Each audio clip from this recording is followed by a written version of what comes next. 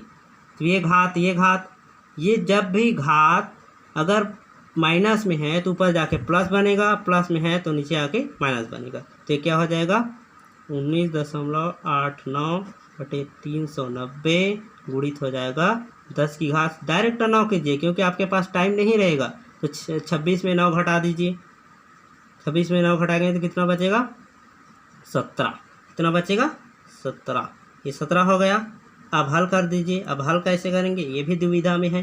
तो इसको हल करने के लिए सबसे आसान ट्रिक है आपके लिए, एक और जीरो है, ये 10 है ना, तो 39 है।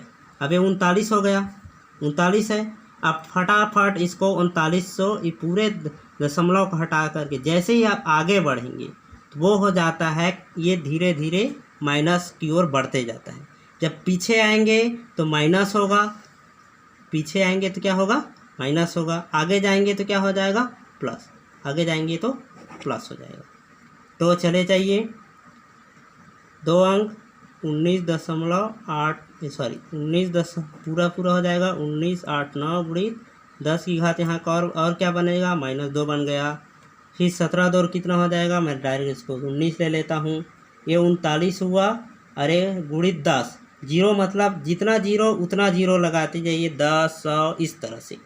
तो ये जो है ऊपर चला जाके ये भी माइनस हो जाएगा, इसको काट दीजिए, ये बनेगा पूरा 20। कितना बना वो, पूरा 20। मैं फिर से लिख देता हूँ उसको 1979 गुणित 10 की घात -20 बटे 39।